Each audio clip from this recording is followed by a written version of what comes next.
त्यांनी नैतिकतेवर राजीनामा दिलेला आहे. मुख्यमंत्री महोदयांनी पहिल्या दिवसापासून म्हणजे अगदी घटना 9ला घडली, त्याच्यानंतर त्याच्या FIR पासून ते आता यांची विकेट पडण्यापर्यंत, सन्माननीय धनंजय मुंडे यांची विकेट पडेपर्यंत पॉझिटिव्ह आणि ठामपणे खमक्या मुख्यमंत्री काय असतात ते आम्ही पाहिलंय. देवाची काठी लागत नाही परंतु न्याय मात्र मिळतो, हे मला या ठिकाणी मिळालं. एकूण जे आपण वर्तमानपत्राने तुम्ही जे आम्हाला दाखवता सांगता त्याच्यामधून हे बरोबर आहे की कोणी वाल्मिक कराड त्या लोकांनी हे अतिशय निर्घृण असं म्हणजे बघवत नाही अशा काही गोष्टी ज्या केलेल्या आहेत, दुष्ट प्रवृत्ती जी आहे हे बरोबर आहे. आता याच्यामध्ये धनंजय मुंडेचा किती संबंध आहे महत्वाचा मुद्दा आहे.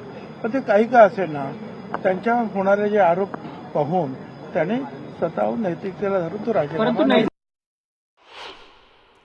इतका उशीर का लागला? महाराष्ट्रामध्ये गुन्हेगारी मोठ्या प्रमाणात वाढलेली आहे. गुन्हेगारांना पाठीशी घालण्याचं काम हे सरकार करते आहे आणि त्याचाच परिणाम आहे. आणि आज त्यांचा एवढ्या उशिरा शहाणपण जे या सरकारला आलेला आहे, तर महाराष्ट्राच्या मंत्रिमंडळात अनेक मंत्री आहेत, त्यांचाही विचार तातडीनं केला पाहिजे आणि त्यांचा राजीनामा केला पाहिजे. कोणी उपमुख्यमंत्र्यांनी तर हे फोटो पाहिलेच असतील ना. हे तुम्हाला आणि मला बघायच्या आधी सरकार दरबारी तर त्यांनी पाहिलेच असतील. तर हे फोटो जर पाहिले असतील तर 84 दिवस लागले या व्यक्तीचा राजीनामा घ्यायला. आणि हा व्यक्तीचा केंद्र हा बिंदू हा नाहीच आहे. हे सगळेच को कॉन्स्पिरेटर्स आहेत. फक्त एका मंत्र्याचा राजीनामा नाही, त्याच्यावर कारवाई तर झालीच पाहिजे, सुधारित चार्जशीट आलीच पाहिजे. कारण काल अजून एक बातमी कानावरते, ते मुख्यमंत्री स्वतः एका लाल गाडीत बसून उपमुख्यमंत्री महोदयांच्या घरी गेलेले आहेत, अजितदादांच्या घरी गेलेत आणि बैठक झाली की आता राजीनामा स्वीकार करायचा की नाही करायचा, राजीनामा द्यायचा की नाही द्यायचा. खरं तर मुख्यमंत्र्यांना बोलून घ्यायला पाहिजे होतं, राजीनामा मागून घ्यायला पाहिजे होता, हकालपट्टी केली पाहिजे होती. पण आता इथे थांबून चालणार नाही. आपण पाहतोय बीडमध्ये तर कितीतरी हत्या होतच आहेत, पण संपूर्ण महाराष्ट्राची परिस्थिती पाहून हे सरकारच बरखास्त झालं पाहिजे, नाहीतर महाराष्ट्राला न्याय मिळणार की नाही अशी आज परिस्थिती आली. तर धनंजय मुंडे यांच्या राजीनाम्यानंतर मंत्री पंकजा मुंडेंनी भावनिक प्रतिक्रिया दिली आहे. धनंजय मुंडेंनी पूर्वीच राजीनामा द्यायला हवा होता, देर आहे दुरुस्त आहे असं म्हणत धनंजय मुंडे यांच्या राजीनाम्यावर पंकजा मुंडेंनी प्रतिक्रिया दिली. तर त्यांना मंत्रिपदाची शपथच द्यायला नको होती असं म्हणत पंकजा मुंडेंनी महायुती सरकारच्या निर्णयावर सवाल उपस्थित केला.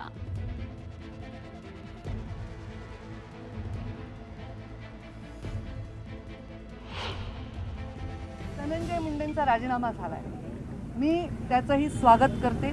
हा राजीनामा फार आधी व्हायला पाहिजे होता. हा राजीनामापेक्षा शपथच नाही व्हायला पाहिजे होती. तर या सगळ्या गोष्टींना, पुढच्या भोगांना कदाचित सामोरं जावं लागलं नसतं. त्या पोराच्या परिवाराच्या, त्याच्या जीवाच्या वेदनांपुढे हे काहीही मोठा निर्णय नाही आहे. त्यांनी तो घेतलाय, ते योग्यच केलेलं आहे. मला वाटतं देर आहे दुरुस्त आहे. तर बीडच्या मस्साजोगचे सरपंच संतोष देशमुख यांना कराड गँगकडून अमानुषपणे मारहाण करण्यात आली. अंगावरील कपडे काढून झालेल्या या मारहाणीचे फोटो CIDच्या चार्जशीटमधून समोर आलेत. हे फोटो पाहून कोणाचंही काळीज पिळवटून जाईल असे हे फोटो आहेत. या फोटोमध्ये संतोष देशमुख यांना केवळ अंतर्वस्त्रावर बसवून ठेवण्यात आल्याचं दिसतंय. तर संतोष देशमुख यांच्या अंगावरील पाठीवरील व्रण सुद्धा स्पष्टपणे दिसतंय.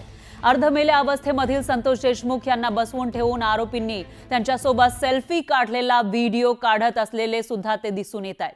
त्यावरून आरोपींनी राक्षसी कृत्य केल्याचं आता पुराव्यानिशी उघड झालेलं आहे. मारहाणीनंतर आरोपींनी दिवंगत संतोष देशमुख यांच्या समवेत फोटो काढला, त्यामध्ये त्यांचा आसुरी हास्य दिसून येत आहे. जयराम चाटे, सुधीर सांगळे, प्रतीक घुले या फोटोंमध्ये दिसून येत आहेत. महाराष्ट्र रडतोय, मी तेच सांगत होतो. तुम्ही उशिरा, खरं म्हणजे अनेकांच्या डोळ्यात अश्रू आहे, ते बघताना बघत होत नाही. हा जो निर्दय आणि क्रूरपणा आहे, हा माणुसकीला काळीमा फासणारा, मानवतेला काळीमा फासणारा प्रकार आहे. अशा लोकांना फटके, मरस्तोर फटके मारले पाहिजेत आणि चौकामध्ये भरचौकात फाशी दिली पाहिजेत, तर हा कुठेतरी प्रकार थांबेल.